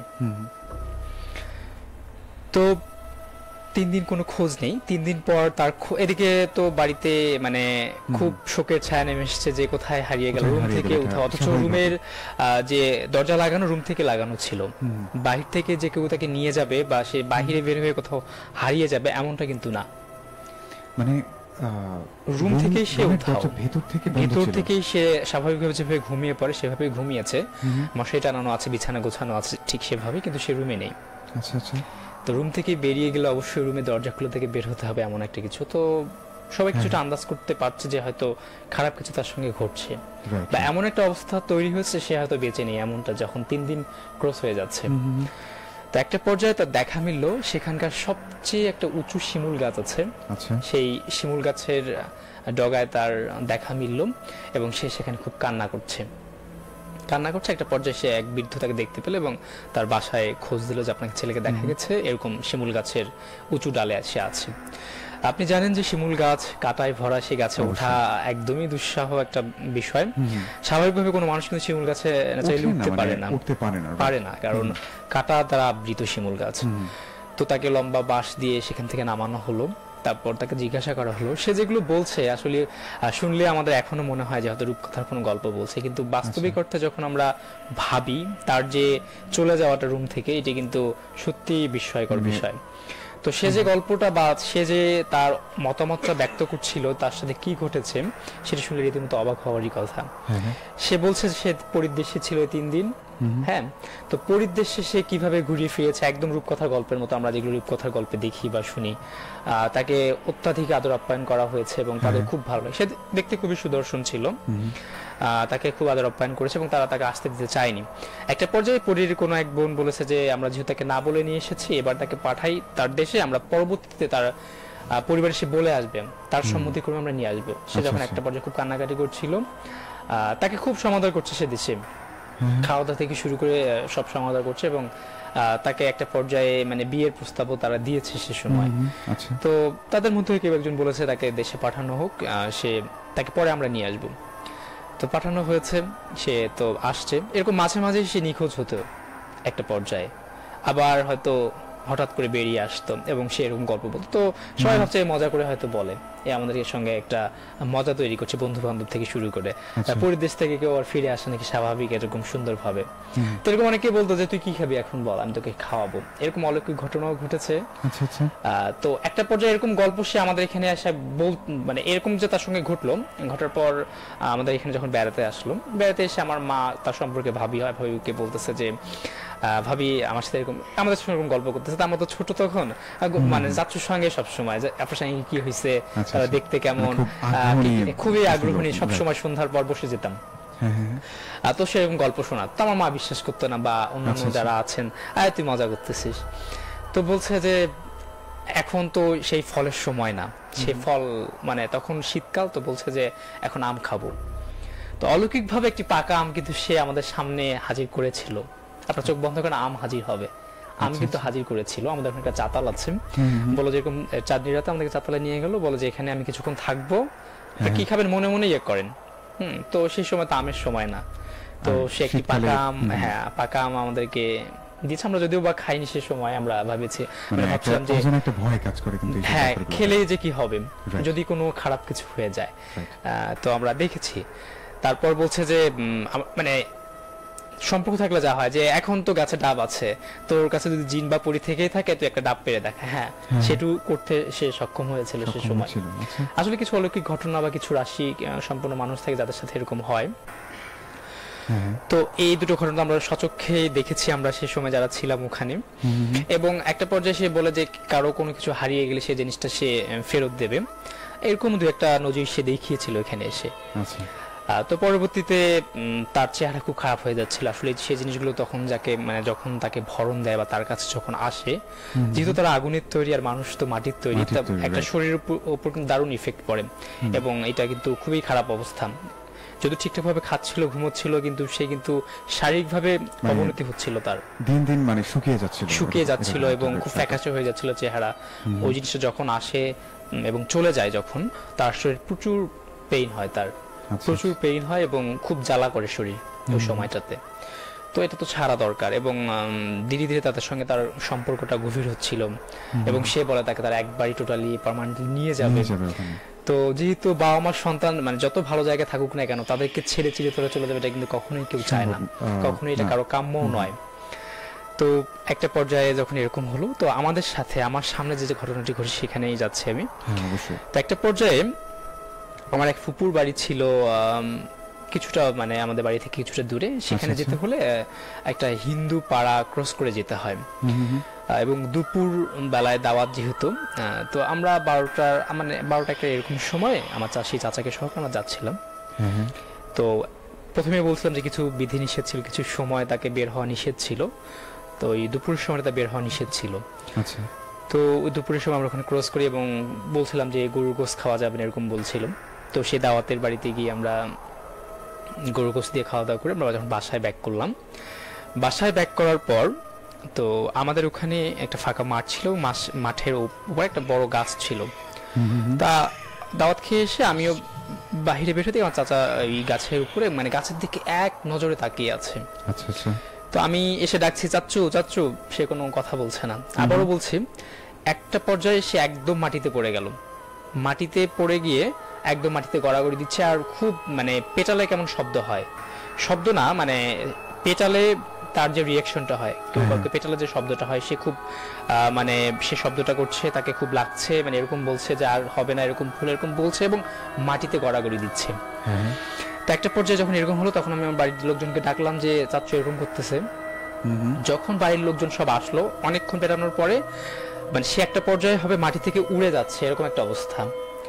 তো প্রায় 8-10 জন আমাদের ওখানে যে চাচারা ছিল, আমার বড় বুড়ো ছিল, তারা আটকানোর চেষ্টা করলো। এমন অবস্থা হয়ে যাচ্ছে যে 8-10 জনকে নিয়ে বোধহয় উড়িয়ে যাবে, এরকম অবস্থা। দ্রুত কবিরাজকে ফোন দেওয়া হলো। ফোন দেওয়ার পর সে তো খুব অবস্থা, যে খুবই খারাপ অবস্থা, আর কিছুক্ষণ দেরি হলে তো উড়ে চলে যেত, এরকম একটা অবস্থা। 8-10 জন তাকে আটকানো যাচ্ছে না, এরকম একটা অবস্থা। তো সে তাড়াতাড়ি করে তাকে তার যে কবিরাজি মন্ত্র ছিল সেগুলো দিয়ে তাকে বশ করার চেষ্টা করলো। এবং যখন তাকে স্বাভাবিক করা হলো, মাথায় পানি দেওয়া হলো, তাকে বন করা হলো, তেল ফুঁকে দেওয়া হলো, এগুলো স্বাভাবিক করার চেষ্টা করা হলো। তারপর যা ঘটলো, তার সমস্ত শরীর কাঁচা কঞ্চি দিয়ে পেটালে কেমন হয়, একদম ফেটে ফেটে গেছে। তখন থেকে জিজ্ঞাসা করা হলো যে আসলে কি হয়েছে। আমরা ততদিন কেউ বিশ্বাস করিনি, আমাদের ফ্যামিলির লোকজন, সে শুধু বলতে আমাদের কাছে গল্পই মনে হতো। কিন্তু আজকে যা হলো তার সাথে, এটি কিন্তু রীতিমতো ভয় পাওয়ারই কথা, একদম রীতিমতো ভয় পাওয়ারই কথা। সে তখন বলল যে আমাকে কিছু বিধিনিষেধ দেওয়া ছিল, আমি তো সেগুলো ক্রস করে আজকে এরকম হিন্দু পাড়া ক্রস করে গেছি। পাশাপাশি দুপুরে যে সময়টা বের হওয়া নিষেধ, সেই সময়টাতে বের হয়েছে, এবং গরুর গোশত খাওয়া নিষেধ ছিল, আমি সেটাও আজকে করেছি। এজন্য তারা খুবই রেগে গেছে, তারা আমাকে নিয়ে যেতে চায়। আমি তো এই জিনিসগুলো তো সেখানে যেতে পারবো না, তাদেরও কিছু হয়তো বা এরকম রেস্ট্রিকশন আছে হয়তো, এই জন্য নিষেধ করেছিল। তো এই কারণে তারা প্রচুর পরিমাণে পিটিয়েছে, এবং আজকে আমাকে নিয়ে তারা সেরকম শাস্তি দিতে এই কারণে এরকম করছিল। আসলে যখন এটা হলো, তখন কবিরাজ বললো যে এটা যদি না ছাড়ানো যায়, একটা পর্যায়ে থেকে নিয়েই যাবে। তো আমার চাচা আবার মানে যাবে এরকম মানে সে একবার যে ঘুরে আসছে এখান থেকে, তার যাওয়ার ইচ্ছা আছে, কিন্তু তার পরিবারের লোকজন কোনোভাবে সেটা করবে না, তার ছেলেকে যেতে দেবে না। এই ধরনের ব্যক্তিদের কিন্তু মানে নিজের সেন্স থাকে না সচরাচর। হ্যাঁ, তো এরকম দীর্ঘদিন থাকার পর একটা পর্যায়ে বললো যে দ্রুত যদি বিয়ে দেওয়া হয় তাহলে হয়তো বা সেই জিনিসটা আর কাজ করবে না তাদের সাথে। তাছাড়া যত কিছুই করে না, কোনো না কোনো ভাবেই সেটা ছুটে গেলে বা নষ্ট হয়ে গেলে তার নিয়ে যাবেই তাকে, এবং কোনোভাবে তার আসতে দেবে না তাকে, এতটাই তারা এনার উপরে। তো যদিও বয়স কম ছিল, 2-1 বছরের মধ্যে এরকম চলতে থাকলো। একটা পর্যায়ে যখন তাকে বিয়ে দেওয়া হলো, তারপর থেকে আর কোনো সমস্যা পুরো বাড়ি ঘটেনি আর তারপর থেকে। কিন্তু আমি যেটা উপলব্ধি করেছি বা আমি দেখেছি, এটা এখনো মনে হলে আমি শিউরে উঠি যে আমার চোখের সামনে এই জিনিসটি ঘটেছে। আর আসলে এই ছিল আমার চাচার সাথে ঘটে যাওয়া ঘটনা, যা আমি উপলব্ধি করেছি। ওকে, রাইট। অনেক অনেক ধন্যবাদ বাচন ভাই, আপনার চাচার সঙ্গে ঘটে যাওয়া একটি বাস্তব ঘটনা আমরা শুনলাম। আশা করি আমাদের শ্রোতাদের ভালো লেগেছে, আমার তো অবশ্যই ভালো লেগেছে। কারণ এই একটা ব্যাপার যে খুব প্রত্যেকটি এলাকাতে এমন কিছু না কিছু ঘটনা আছে, যেমন এই পরিঘটিত ঘটনা। যেমন আমাদের পাড়াতেই এক কাকু ছিলেন, ওনার নাম লাভলু। ওনাকেও মানে বেশ কিছুদিন, প্রায় 1-1.5 বছরের মতো, তখন আমি প্রচুর ছোট ছিলাম, তো উনি দেখতে একটু সুন্দর, তো যে কারণে ওনাকে নিয়ে গিয়েছিল, এরকমটা আমি শুনেছি। তো এর মাঝখানে যেমন দেখা যায় না যে কেউ যদি প্রবাসে যায়, প্রবাস থেকে ফিরে এলে যেরকম মানে কিছুদিন পর ছুটিতে আসে, তো এরকম পর একদিন হচ্ছে উনি ফিরে এসেছেন, মানে প্রায় 1.5-2 মাস পর বাসায়। তো সবাই বিভিন্নভাবে খোঁজ খবর চালাতো যে কোথায় গেছে। তো এমন এক পর্যায়ে কোথাও খোঁজ পায় না, যে ঢাকায় এবং বিভিন্ন আত্মীয়জনের বাসায় খোঁজ নেওয়া হয়েছিল, তো কোথাও যায়নি। তো শেষে একটা সময় হুট করে উনি একদিন হাজির দুপুরবেলা। তো আমি তো তখন ছোট ছিলাম, কিন্তু আমার আম্মুর থেকে আর কি পরবর্তীতে ঘটনাটার বিস্তারিত শোনার পর আমি এটুকু বলছি আপনাদেরকে। তো একদিন আমি নিজেও দেখেছি, মানে দুপুরবেলা উনি এসেছেন, মানে খুব অল্প সময় ছিলেন মানে ওনার বাসায়। আমাদের বাসা থেকে প্রায় 500 মিটার দূরে ওনার বাসা। তো উনি যখন বাসায় এসছেন, তো ব্যাপারটা সবাই যখন এলাকার বাসী যখন শুনলো, তো শোনার পর সবাই আগ্রহ নিয়ে দেখতে যায়। কিন্তু এলাকায় দেখবেন যে প্রত্যেকটা পাড়াতে দীর্ঘ সময় পর আসলে দেখতে যাওয়া। উনি আসলেন, আসার কিছুক্ষণ প্রায় খুব অল্প সময় ছিলেন। এর মাঝখানেই মানে আমি আর আমার আম্মু যখন বাসা থেকে বের হবো ওনাকে মানে দেখার জন্য, ওদিকে যাবো ওনাদের বাসার দিকে, তো তখনই আমাদের সামনে দিয়ে মানে এত মানে স্পিডে উনি দৌড় দিয়ে গেলেন আমাদের বাসার পেছনের দিকে। তো ওইদিকে যাওয়ার পর উধাও, মানে আর দেখতে পেলাম না ওনাকে। তো এরকম ঘটনা ঘটে, যে পরিঘটিত মানে জিন ঘটিত কিছু ঘটনা। তো আশা করি আপনাদের সকলেরই কাছে এরকম ছোট কিছু না কিছু ঘটনা আছে। আমি আপনাদের সকলের কাছে আহ্বান করব যে আপনার শোনা অথবা আপনার নিজের সঙ্গে ঘটে যদি কোনো ঘটনা থেকে থাকে অবশ্যই আমাদেরকে জানাবেন। অবশ্যই আমাদেরকে ঘটনা পাঠানোর নিয়ম হচ্ছে আমাদের যে মেইল অ্যাড্রেসটি রয়েছে bhoot.sarabela@gmail.com, which is bhoot.sarabela@gmail.com। এই মেইল অ্যাড্রেসে আপনার নাম, ঠিকানা, ফোন নম্বর সহ আপনার ঘটনাটির ছোট্ট একটি বর্ণনা দিয়ে আপনি আমাদেরকে মেইল করতে পারেন। অবশ্যই আমরা আপনার সঙ্গে যোগাযোগ করবো এবং কোনো একদিন আমাদের স্টুডিওতে আপনাকে নিয়ে আসবো অবশ্যই। তো এছাড়াও যারা দূর থেকে শুনছেন, যারা স্টুডিওতে আসতে পারবেন না, তাদের ক্ষেত্রে বলছি আপনি চাইলে আপনার ঘটনাটি আমাদেরকে লিখে পাঠাতে পারেন, অথবা আপনি চাইলে আপনার ঘটনাটি ফোনে রেকর্ড করে অবশ্যই আমাদেরকে অডিও ক্লিপে পাঠাতে পারেন। সো আপনাদের সকলের কাছে আরও একটি আহ্বান রয়েছে, যেটি হচ্ছে আমাদের এই লাইভটি বেশি বেশি শেয়ার করে সকলকে দেখার সুযোগ করে দিন। তো খুব বেশি কথা বলবো না, কারণ আমাদের গেস্ট আছেন আরও।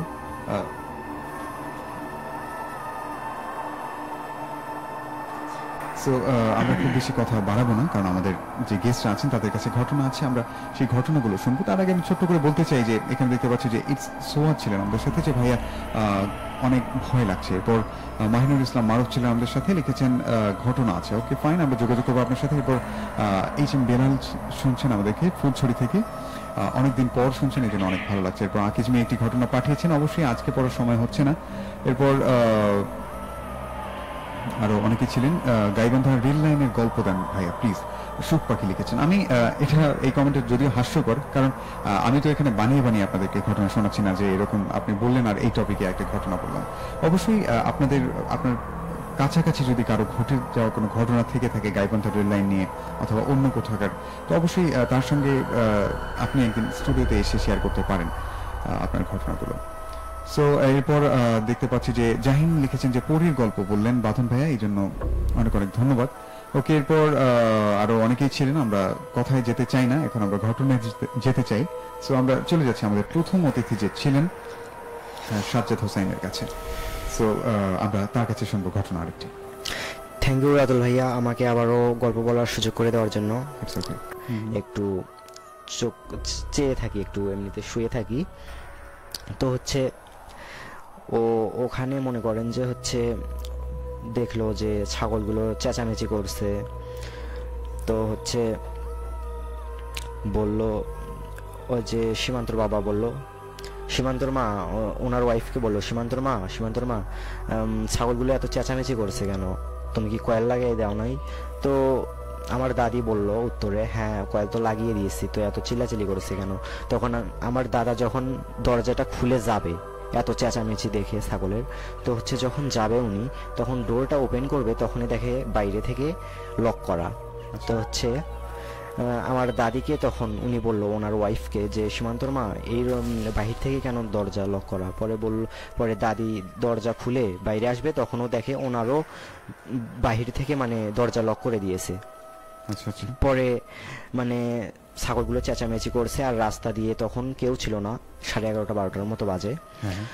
তো হচ্ছে একজন নাকি যাচ্ছিল, উনি রাস্তার সাথে ঘর, তো তাই হচ্ছে উনি পায়ের শব্দ শুনতে পেয়েছেন। তো বলল, কে যাচ্ছেন চাচা, কে যাচ্ছেন, কোন এলাকার, একটু এসে দরজাটা খুলে দিয়ে যান না। পরে হচ্ছে লোকটি উত্তরে বলে যে চাচা আমি তো আপনাদের এলাকার না। তো আমার দাদা বলল হচ্ছে আচ্ছা আপনি যে এলাকারই হন, আমাদের একটু দরজাটা খুলে দিন। তো হচ্ছে ওই লোকটি এসে যে দরজাটা খুলে দিয়েছেন, আমার দাদা বেরিয়েছেন কিন্তু লোকটিকে দেখেননি। আর লোকটি যদি বেরো হয়ে যান, রাস্তায় যদি চলে যান দরজাটা খুলে দিয়েই, তবুও মনে করেন যে হচ্ছে সামনাসামনি হতেই হবে, মানে রাস্তায় বের হতে কমপক্ষে 40 সেকেন্ড তো লাগবেই। আর উনি দরজা খুলে দিয়ে তো এমন তো না লোকটি দৌড় মারবে, এরকম কিছু কাহিনী না। তো হচ্ছে আমার দাদা অত কিছু না ভেবে আমার হচ্ছে দাদির রুমের ঘরটাও খুলে দিল ওনার ওয়াইফের। তো খুলে দিয়ে সীমান্ত বলে চিল্লালো, দেখছে কোথাও নেই, গাছের মধ্যে নাই, শুধু গাছের মধ্যে ওই তসবি বলেছিলাম, তসবিনে গাছে উঠেছিল, ওটাই ঝুলে আছে, আর হচ্ছে কোথাও নেই, চিল্লাচিল্লি করছে। আর আমার চাচা হচ্ছে ওই সময় হচ্ছে তার বাসায় ফোন টিপছিল 12টা 1টা পর্যন্ত প্রতিনিয়ত, তাই ফোন তো চাপে। তো হচ্ছে ওখানে নাকি মানে গোঙানোর শব্দ শুনেছিল। তো হচ্ছে তো আমার চাচা কিছু ভাবেনি, হয়তো ছোট ছোট কান্নাকাটি করছে, তাই যায়নি ওদের বাসায়। তো হচ্ছে আমার দাদি খুঁজতে খুঁজতে তারপর হচ্ছে ওই ওই ঘরে গেল যে ছাগল এত চেঁচামেচি করছে কে। তো হচ্ছে আমার দাদা ওই জায়গায় গিয়ে যখন সিটকিনিটা খুলবে তখন দেখে ভেতর থেকে দরজা দেওয়া, তখন দরজা খুলছিল না, ছাগল চিল্লাচিল্লি। পরে আমার দাদি করলো কি, ওই ঘরটার সাথে আবার কলের পাড় ছিল, তো ওই কলের পাড়ে গিয়ে জানলা দিয়ে দেখে সীমান্ত নাকি গলায় ফাঁস নটকে আছে। তো দেখে চিল্লাচিল্লি করার পর হচ্ছে আমার চাচা আসলো ওনাদের বাসায় দৌড়ে এসে হচ্ছে দরজাটা মানে বেড়াটা হচ্ছে মানে কিক মেরে আর কি ভেঙে ফেলে ভেতরে ঢুকে ফাঁসের দড়িটা খুলিয়ে তখনও সীমান্তর শ্বাস চলছিল। তারপর হচ্ছে যেই অত রাত্রেবেলা মানে যখন এই ঘটনাটা ঘটছিল, সীমান্ত যখন হচ্ছে মানে যখন সবাই জানতে পারলো যে ফাঁস নটকেছে, তখন হচ্ছে ভোরের আজান দেবে আর কি এইরকম সময়টা। তখন হচ্ছে মনে করেন যে সীমান্তকে নিয়ে মানে আমাদের বাসার কাছে এক রিক্সাওয়ালা আসছিল, ওনাকে বললো যে হচ্ছে সীমান্তের এই অবস্থা তাড়াতাড়ি আসেন। পরে ওই রিক্সাওয়ালা এসে যে সীমান্তকে হচ্ছে রিক্সায় তোলানো হয়, তখনই ওর শেষ নিঃশ্বাসটা ওখানে ত্যাগ করেন। তারপর হচ্ছে চিল্লাচিল্লি পড়ে যায় ওই জায়গায়। তারপরে হচ্ছে মানে ও তো মারা গেছে। তো তারপর সবাই ভাবলো যে হচ্ছে এটা সত্যি ওর কোনো মজা ছিল না, একে কোনো জিনটিন আসর করেছিল। তারপরে হচ্ছে মানে এই ঘটনাগুলো ও মারা যাওয়ার আগের দিন আমার দাদা দাদির কাছে শেয়ার করেছিল যে হচ্ছে আমাকে একটা জিন ভয় দেখায়, আমি একটা জায়গায় ছুরিয়ে তুলে নিয়ে আসছি, একটা জিনকে পুঁতে রেখেছিলাম গোরস্থানে। তো এসব বলে মারা যায়। তো আমরা ফের কিছু কিছু ঘটনা আবার ওই তান্ত্রিকের কাছ থেকে শুনেছি, মানে হচ্ছে ওই তালদুলার হুজুর, যার কাছে সীমান্ত হচ্ছে ঘটনা মানে মনে করেন যে হচ্ছে তান্ত্রিক বিদ্যা শিখছিল, তার কাছ থেকে শুনতে পেরেছি। আর এটাই ছিল আমার ঘটনা। আর হচ্ছে মনে করেন যে আমার গল্পটা কিরকম লাগলো আপনারা কমেন্ট করে জানাবেন। অবশ্যই, অনেক অনেক ধন্যবাদ।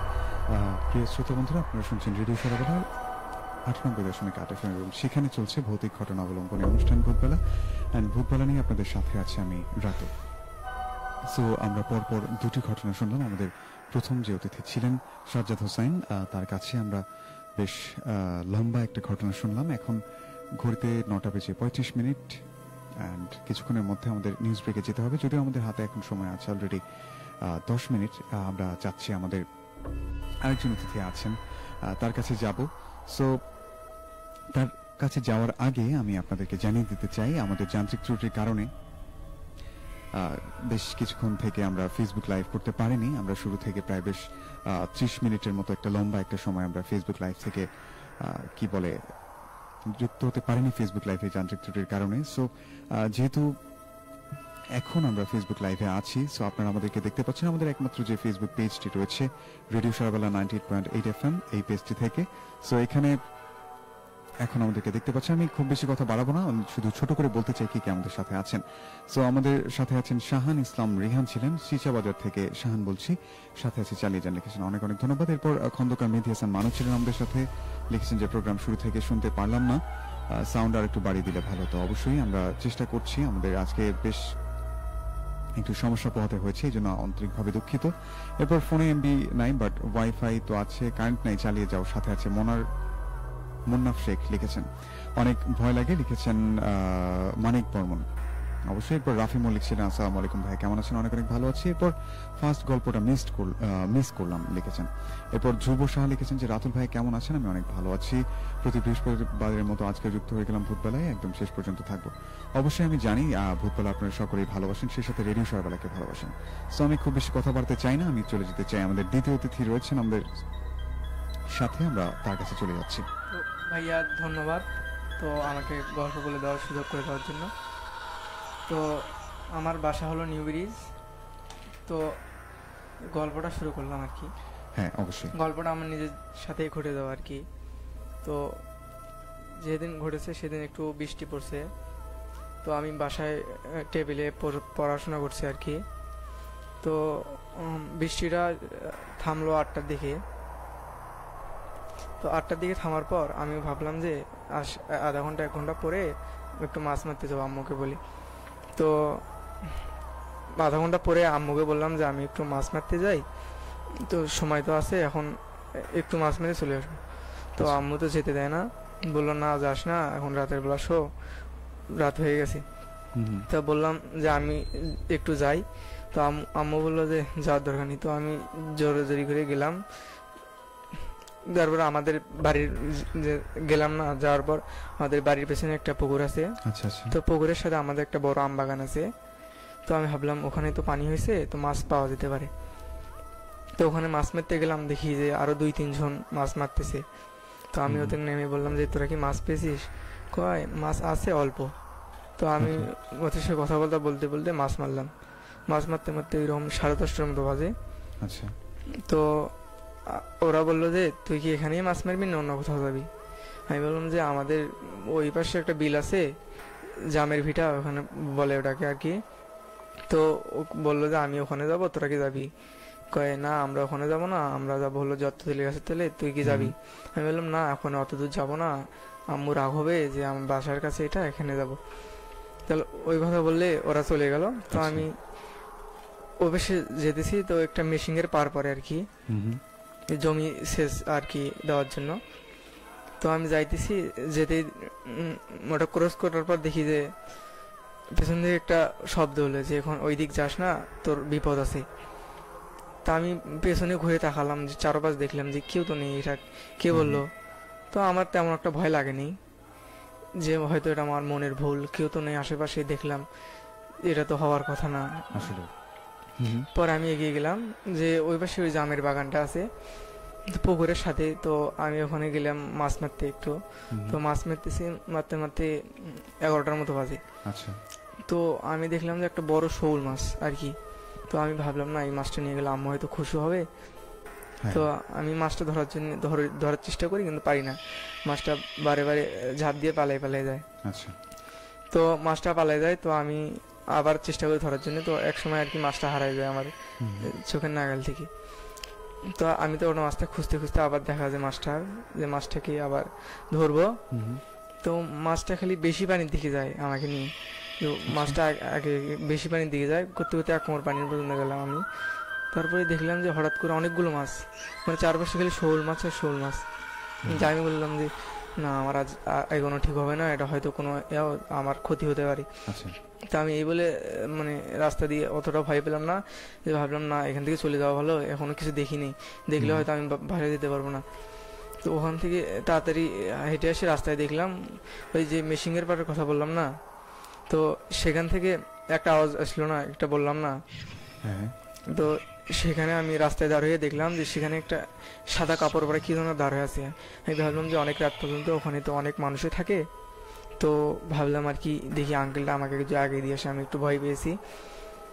তো ওইখানে যাবার পর আমি দেখি যে যেতেছি, যে একটু দূর থেকে বললাম যে আঙ্কেল শুনছেন, আমাকে একটু আগে দিয়ে আসবেন। দ্বিতীয়বার কথাটা বললাম, বলার পর দেখি না। পরে আমি ভাবলাম একটু ডাক দেই, হয়তো শুনছে না। পরে আমি বললাম যে আঙ্কেল, বললাম যে একটু ঘুরে দেখাবেন, তো দেখালো না। তো আমি আঙ্কেলকে বললাম যে আঙ্কেল একটু এমুখ হবেন, তা বললো কোথাও বলে না। তো আমি একটু হালিয়ে দেখলাম যে তার চোখ দুটো এত লাল আর মুখটা এত বিচ্ছিরি কাদাগার, যে আমি দেখে ভয়েতে দৌড় মারলাম। দৌড় মারার পর পেছন থেকে একটা আওয়াজ এলো যে তুই 5 ওয়াক্ত নামাজ পড়িস এবং তোর শরীর পাক, তো সেই জন্য তোর কোনো ক্ষতি করলাম না, আর কোনোদিন যদি এখানে আসিস তাহলে তোর অবস্থা খারাপ হবে। তো আমি চিৎকার দিয়ে দৌড় শুরু করলাম। বাসায় এসে আম্মুকে আর বলিনি রাতের বেলা, যে আম্মু মানা করেছিল। তারপর রাতের বেলা একা শুইনি, তো আম্মুর সাথে শুয়েছি। শোয়ার পর তো সকালবেলা উঠে আমি একটু হুজুরের কাছে গেলাম, যে কথাগুলো শেয়ার করলাম হুজুরের সাথে। শেয়ার করার পর হুজুরকে বললাম যে এই ঘটনা, কালকে রাতে আমি এইসব দেখছি। আচ্ছা আচ্ছা। দেখার পর হুজুর তো একটু পানি পড়া দিল আর কি, আমি খাইলাম। খাওয়ার পর হুজুর বললো যে যাই হোক, যেখানে এগুলো দেখছিস রাতের বেলা ভুল ব্যতিক্রমে ওখানে কখনো যাবি না। তো আমি বললাম যে না, আর কখনো যাব না এখানে মাছ মারতে। তো এটাই আমার ছিল ঘটনা জীবনের সাথে ঘটে যাওয়া একটা। ওকে, অনেক অনেক ধন্যবাদ। আমাদের দ্বিতীয় অতিথি আবিরের কাছে আমরা শুনলাম ওনার জীবনে ঘটে যাওয়া একটি বাস্তব অভিজ্ঞতার কথা। আশা করছি আপনাদের সকলেরই ভালো লেগেছে। আমরা যেহেতু আমাদের ঘড়িতে সময় এখন 9:42, সো আমাদের এখন নিউজ ব্রেকে যেতে হবে। কিছুক্ষণ পর আমরা আবারও ফিরে আসছি ভূতবেলা নিয়ে আপনাদের মাঝে। আর সেই সাথে আপনাদের জন্য একটি চমক রয়েছে। আমাদের বোরহান কবির বাঁধন ভাই আজকে স্টুডিওতে আছেন। সো বেশ চমকপ্রদ কিছু ঘটনা আমরা শুনবো তার কাছ থেকে। সো সে পর্যন্ত আপনাদের সকলকে শোনার আমন্ত্রণ জানিয়ে এখনকার মতো বিদায় নিচ্ছি এবং শুনতে থাকুন রেডিও সারাবেলা।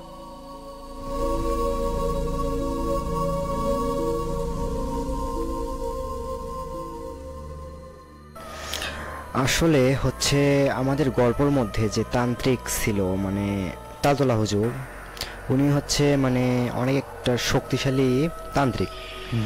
ওনার ঘটনা আমি অনেক শুনেছি,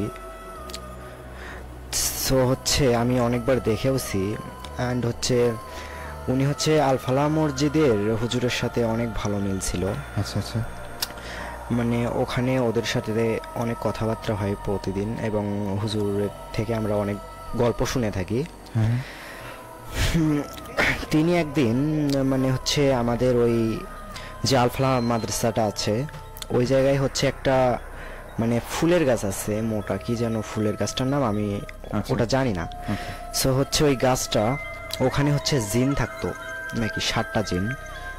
তো হচ্ছে ওই জায়গায় 3টা জিন হচ্ছে ভালো নামাজ পড়ে, আর হচ্ছে বাকি যে কয়টা আছে সবগুলোই হচ্ছে মনে করেন যে হচ্ছে অন্যদের ক্ষতি করে বেড়ায়, এইরকম টাইপের আর কি। সো ওখানে মসজিদে অনেক মনে করেন যে হচ্ছে ছাত্র পড়াশোনা করে আর কি, ছাত্রী নেই। তো ওখানে হচ্ছে ছাত্র মনে করেন যে হচ্ছে রাত্রেবেলা বের হয় একটু পেশাব করার জন্য বা বাথরুম করার জন্য, ওদেরকে ভয় দেখায়, কালো বিড়াল হয়ে আসে, বিভিন্ন রূপ ধরে আসে। হ্যাঁ, বিভিন্ন রূপ ধরে আসে, রাইট। তো হচ্ছে একদিন হয়েছে কি মানে আমাদের ওই যে আলফালা মাদ্রাসায় যে ছাত্ররা আছে ওরা কিন্তু মাদ্রাসায় খাওয়া দাওয়া করে। তো হচ্ছে ওখানে একটা বোর্ডিং আছে যেখানে খাবার রান্না করা হয়। তো ওখানে হচ্ছে একদিন মানে মনে করেন যে একটা ছাত্র ওই জায়গা থেকে বের হয়েছে, মানে রুম থেকে বের হয়েছে পেশাব করার জন্য, কিন্তু মানে ওখানে বের হওয়ার পরে একটা কালো বিড়াল দেখে হচ্ছে ওকে এগোতে দিচ্ছে না, মানে বিড়ালটা ওকে কামড়ে দেবে এরকম একটা অবস্থা। তো হচ্ছে পরে ছেলেটা ভয়ে চিৎকার দিয়ে দৌড় দেয় অ্যান্ড সূরা পড়তে থাকে। তো পরের দিন এই সব হুজুরকে বললো হুজুর এরম একটা কালো বিড়াল আমাকে, যে এইরমটা একটা মানে ভয়ঙ্কর দেখতে খুব বিড়ালটা ছিল, অ্যান্ড চোখগুলো খুব লাল ছিল, মানে রক্ত পড়বে না চোখ দিয়ে, লালা বের হবে এরকম একটা। তারপরে হচ্ছে পরের দিন আবারও মনে করেন যে হচ্ছে হুজুরদের আবার সমস্যা করতো বিড়াল হয়ে, আবার কালো বিড়াল হয়ে এই মাদ্রাসার হচ্ছে ছাদে আসতো, আবার টিনের যে চাল আছে ওখানে মানে খসর খসর শব্দ করতো, আবার মনে করেন যে হচ্ছে ওখান থেকে লাফাতো, আবার ছাত্রদের হচ্ছে মাথার উপর লাফিয়ে পড়তো, এইরকম একটা সমস্যা। তো একদিন হচ্ছে ওই তালতলা হুজুরকে বলা হলো যে হুজুর এই যে আমাদের সাথে প্রতিনিয়ত এইরম ঘটে, তো হচ্ছে এখন কি করা যায়। তো হচ্ছে ওই হুজুর একদিন করছে কি, যে জিনটা ওই ছাত্রদেরকে ভয় দেখায়, তো হচ্ছে ওই মানে মনে করেন যে হচ্ছে ওই তান্ত্রিক তালতলা হুজুর উনি হচ্ছে ওই জিনটাকে ডেকে মনে করেন যে হচ্ছে যখন ডাক দিছে, কারো উপর ভরণ করা হয়নি, কিন্তু তিনি মানে ডাক দিছে বিড়াল রূপে এসেছে, বুঝছেন। তো বিড়াল রূপে এসে মনে করেন যে হচ্ছে হুজুরের সাথে মনে করেন যে হচ্ছে কিরম ঝাপাঝাপি শুরু করছেন হুজুরের সামনে, লাফালাফি। তো হচ্ছে হুজুর কি করছে, তিনি ওর মানে গলাটা টিপে ধরছে, বিড়ালটার ধরে বোর্ডিংয়ের চুলা ছিল ওখানে মনে করেন যে পুড়িয়ে মেরে ফেলেছে। তারপর হচ্ছে মনে করেন যে ওখানে যে ওর বাকি ভাইগুলো ছিল খারাপ, যে 2 জন বলেছিলাম ওখানে 7 জন জিন ছিল, অ্যান্ড 3 জন হচ্ছে খারাপ, 1 জন মারা গেছে, আর হচ্ছে 2 জন এখন হুজুরকে তাড়া করেছে যে হচ্ছে আমি হুজুরকে ছাড়বো না। কিন্তু পরে হুজুর ওদেরকেও মনে করেন যে হচ্ছে মানে বন্দি করে মনে করেন যে হচ্ছে বোঝান যে হচ্ছে তোমরা জিনরা তোমাদের মধ্যে যারা ভালো আছে, হ্যাঁ আমি অনেক সময় দেখেছি যে হচ্ছে ওরা এখানে এসে নামাজ পড়ে আবার চলে যায়, আমি ওদের খেয়াল করি, আমি জানি এসব মানুষ না, কখনো মানুষের রূপ ধরে ধরে এরা আসে। কিন্তু তোমাদের মধ্যে ওদের থেকে শুনেছিলাম যে 3 জন জিন খারাপ তোমরা। তো তোমাদের ভাইকে আমি অকারণে মারিনি, ও প্রতিদিন আমাদের ডিস্টার্ব করতো, আবার অনেক মানুষের ক্ষতি করতো, সচরাচর অনেক কিছু আমি শুনেছিলাম। এই জন্য হচ্ছে মানে জিনটাকে মেরে ফেলে আর কি। হ্যাঁ পরে ওই যে দুটো মানে হচ্ছে ভাই ছিল জিনটার, তো ওরা তবু মানছিল না যে হুজুরের ক্ষতি করবেই। তো হুজুর ওদেরকেও মনে করে যে হচ্ছে একটু আঘাত টাঘাত করে, তারপরে হুজুরের কাছে মাপ চেয়ে মানে মনে করেন যে হচ্ছে ওরা চলে যায় যে আর কখনো আপনাকে আমরা ডিস্টার্ব করব না। আচ্ছা আচ্ছা তারপরে হচ্ছে আবার এই যে আমার ফ্রেন্ড যে আবির ছিল, এখনই একটা গল্প বললো, আবার নাকি হচ্ছে কিছুদিন আগে মানে হচ্ছে ওর মা হচ্ছে বাঁধের মাথা থেকে আসবে, মানে ব্রিজের ওই জায়গায় থেকে, নিউ ব্রিজ থেকে। তো ওখান থেকে আসতে মনে করেন যে হচ্ছে 10:30 11টার মতো বেজে গেছে। তো কেন জানি না সেদিন হচ্ছে রাস্তা ফাঁকা ছিল। অন্য সময় কিন্তু হচ্ছে রাস্তাগুলো মনে করেন রাত 3টা পর্যন্ত লোকের যাতায়াত চলে রাস্তায়। তো সেই দিন কেন জানি না লোক ছিল না। তো ওর মা আসতে নাকি একটা বড় একটা দেখে সাপ শুয়ে আছে। হ্যাঁ তো এখন ওর মা দেখে তো বুঝছে যে এটা হচ্ছে খারাপ কোনো জিনিস। আচ্ছা আর আমি শুনেছি ওর মা হচ্ছে আমার দাদি হয়, আমাকে অনেক গল্পও বলছিল। তো হচ্ছে বলছে আমার সাথে ছোট থেকে অনেক অলৌকিক কিছু ঘটনা ঘটেছে, তো ওসব আমাদের সাথে মাঝে মাঝে শেয়ার করে। তো হচ্ছে আবার বলেছিল যে আমি আসছিলাম যখন, ওই গাছটার ওখানে দেখি একটা সাপ শুয়ে আছে, ওই ফুলের গাছটার ওই জায়গায়। গাছটা বড় ছিল, তো ওই জায়গায় হচ্ছে শুয়েছিল। তো এখন দাদি এখন পার হতে পারছিল না, পুরো রাস্তা পেঁচিয়েছিল, অন্য কোনো আর লোকও ছিল না সেই সময়। আচ্ছা তো হচ্ছে ওখানে কুকুর ছিল, তো কুকুর মানে দাদি কুকুরটাকে বলল যে হচ্ছে এই দেখ তোরে ওটা এখানে সাপ শুয়ে আছে, তাড়িয়ে দে। তো পরে কুকুরটা ঘেউ ঘেউ করে, তবুও সাপটা সরছিল না। এক মুহূর্তে মনে করেন যে হচ্ছে তখন দেন ওই জায়গায় একটা মানুষ আসছিল। তো মানুষটা কাছে আসার সঙ্গে সঙ্গে সাপটা উধাও হয়ে যায়। তারপরে মনে করেন যে হচ্ছে আমি আরেকটি ঘটনায় চলে যেতে চাই। এটা হচ্ছে আমার চাচির সঙ্গে ঘটে যাওয়া। আচ্ছা, আমাদের যেহেতু সময় খুব কম আছে এখন, হ্যাঁ। so আমরা খুব ছোট করে শুনবো, 2 থেকে 3 মিনিটের মধ্যে শেষ আচ্ছা, করবো। আচ্ছা। Okay, fine. আমার চাচি যখন অবিবাহিত মানে নতুন বিয়ে হয়েছে আর কি, হুম, তখন হচ্ছে আমাদের বাসায় আমরা একদিন মানে আমার নানার বাসায় ঘুরতে যাই। তো হচ্ছে বাড়িতে উনি একাই থাকেন, অ্যান্ড তার হাজব্যান্ড হচ্ছে মানে আমার চাচা, তিনি বাজারে কাজকর্ম করেন। তো হচ্ছে তার প্রতিনিয়ত রাত করে ফিরতে মনে করেন যে হচ্ছে 10:30 11টার মতো বেজে যায়। হ্যাঁ তো হচ্ছে উনি রাত্রেবেলা রান্না বান্না শেষ করে কলে পাড়ে যাবেন, হচ্ছে মানে কলের পাড় ছিল যে গিয়ে একটু পানি আনবেন, তারপর খাওয়া দাওয়া করবেন। তো হচ্ছে পানি আনতে গিয়েছিল, তখন মানে লাইট ছিল না আর কি। মানে আমাদের আঙ্গিনায় একটা কাঁঠাল গাছ আছে আমাদের ঘরের সামনে, ওখানেই জাস্ট একটা লাইট, আর কলের পাড়টা একটু দূরে ছিল। তো হচ্ছে ওখানে গিয়ে দেখে হচ্ছে ওখানে একটা মানে কামরাঙ্গার গাছ ছিল, একটা ফলের গাছ। তো হচ্ছে ওটা হচ্ছে বাথরুমের পিছন সাইডে। তো ওখানে গিয়ে দেখে বাথরুমের সাইডে একটা গাছের উপর একটা হচ্ছে আগুনের দলা, মানে গাছের উপর উঠছে, ডালের উপর উঠছে আর নামছে, এইরকম একটা অবস্থা। তো চাচি দেখে ভয়তে দৌড় দেয়, অ্যান্ড হচ্ছে আমাদের মানে যে দাদির কথা বলছিলাম, আমাদের বাসার কাছে বাদশা, কিন্তু হচ্ছে নিজের দাদি না। তো ওনার সাথে হচ্ছে আমাদের তখন সম্পর্ক একটু মানে অতটা ভালো ছিল না আর কি, একটু মানে ঝগড়া বেজেছিল, তাই মানে অতটা কথাবার্তা নেই। তো হচ্ছে তিনি জানালা খুলে দেয়, দিয়ে বলে কি হয়েছে। তো চাচি বললো যে এইরম। তো আজ শোনার পরে বললো যে লোহা জাতীয় জিনিস কিছু গরম করে পানি খাতেই ঠিক হয়ে যাবে। পরে হচ্ছে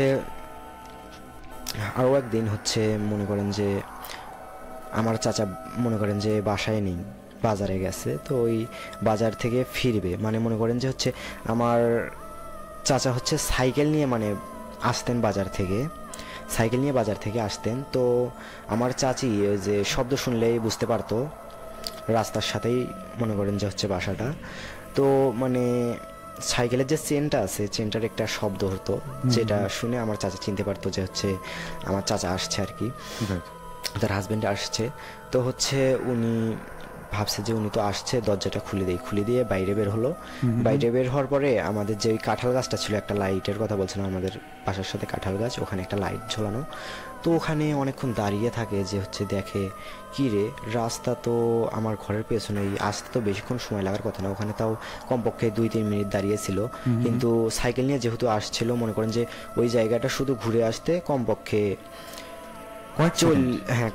কয়েক সেকেন্ডের মতো লাগবে, কিন্তু তিনি আসছে না। পরে তিনি ব্যাক হয়ে যখন ঘরে ঢুকে যাবে, দরজাটা খোলা ছিল, হঠাৎ করে একটা কালো বিড়াল আসলো, এসে ঘরের ভেতর ঢুকে গিয়ে আমার চাচির চোখের দিকে মনে করেন যে বড় বড় চোখ করে তাকিয়ে আছে। তো চাচি দেখে তো ভাবলো এটা তো কোনো খারাপ জিনিস মনে হয়, এইভাবে তো কালো বিড়াল রাত্রেবেলা আমার দিকে চেয়ে আছে। তো হচ্ছে তিনি আবারও চিৎকার দিলেন। পরে আমার ওই দাদি আবারও জানালা খুলে বললো কি হয়েছে, কি হয় 2-1 দিন পর পরে এইরকম। আবার এইরকম অনেক ঘটনায় আছে, যেহেতু আমাদের স্টুডিওর ঘড়িতে হয়তো সময় একটু কম, তো আমি বলতে পারছি না, কিন্তু আরেকদিন আমি নিশ্চয়ই ঘটনাগুলো শেয়ার করব। অবশ্যই আমি সাজ্জাদ হোসেন আপনাকে বলতে চাই, সেই সাথে আমাদের বিশেষ অতিথি আজকে বাঁধন ভাই আছেন, সেই সাথে আপনার ফ্রেন্ড আবিরও আছে, স্টুডিওতে আছেন। আপনাদের সকলকে অনেক অনেক ধন্যবাদ জানাতে চাই যে এই লম্বা একটা সময়, ঠিক রাত 9টা থেকে শুরু করে রাত 11টা পর্যন্ত আমাদেরকে আজকে স্টুডিওতে সময় দিয়েছেন, সেই সাথে আমাদেরকে অনেক ভয়ঙ্কর কিছু ঘটনা শুনিয়েছেন। আর সেই সাথে আমাদের শুরুতে একটু যান্ত্রিক ত্রুটি ছিল, যে কারণে আমরা ফেসবুক লাইভ পুরোটা করতে পারিনি, আমরা 30 মিনিট পিছিয়ে গেছি সেখানে। সো এর মাঝেও দেখতে পাচ্ছি অনেকগুলো বন্ধুই আমাদের সাথে, অনেকগুলো শ্রোতা আমাদেরকে শুনেছেন, আমাদের সাথে যুক্ত ছিলেন এতক্ষণ। আপনাদেরকেও ধন্যবাদ, সেই সাথে যারা যুক্ত ছিলেন ফেসবুকে এবং আমাদের অনলাইনে যারা শুনেছেন আমাদের অ্যাপ এবং আমাদের ওয়েবসাইটের থ্রুতে, সেই সাথে আমাদের যে ফ্রিকোয়েন্সি রয়েছে 98.8 FM এর মাধ্যমে যারা রেগুলার শ্রোতা আছেন তারা আমাদেরকে শুনেছেন, তাদের সকলকে অনেক অনেক ভালোবাসা জানিয়ে যে ভূতবেলা প্রোগ্রামটি থেকে আজকের মতো বিদায় নিতে চাই। বাট তার আগে আমি আরো কিছু কথা আপনাদের মাঝে শেয়ার করতে চাই। সেটি হচ্ছে আমাদের যে ভূতবেলা প্রোগ্রামটি, সেটি খুব অল্প কিছুদিন থেকে ফেসবুক লাইভ হচ্ছে। সেক্ষেত্রে এই অনুষ্ঠানটি আমাদেরকে বেশি বেশি প্রচার করতে হবে, যাতে করে আমরা বেশি বেশি অডিয়েন্স ক্যাচ করতে পারি, বেশি বেশি শ্রোতাদের মাঝে আমরা এটা ছড়িয়ে দিতে পারি, যার কারণে হবে আমরা তাদের থেকে বেশ ভালো ভালো কিছু ঘটনা জানতে পারবো এবং আপনাদেরকে জানাতে পারবো। সো সেদিক থেকে যারা আমাদেরকে ঘটনা পাঠাতে চান তাদের ক্ষেত্রে একটু বলতে চাই, যারা স্টুডিওতে আসতে চান তারা অবশ্যই আমাদের যে ইমেইলটি রয়েছে, আমাদের ইমেইলে ছোট করে আপনার ঘটনাটির বর্ণনা লিখবেন এবং আপনার নাম, ঠিকানা এবং ফোন নম্বর, অবশ্যই ফোন নম্বরটি লিখবেন, যাতে করে আমরা আপনাদের সঙ্গে যোগাযোগ করতে পারি।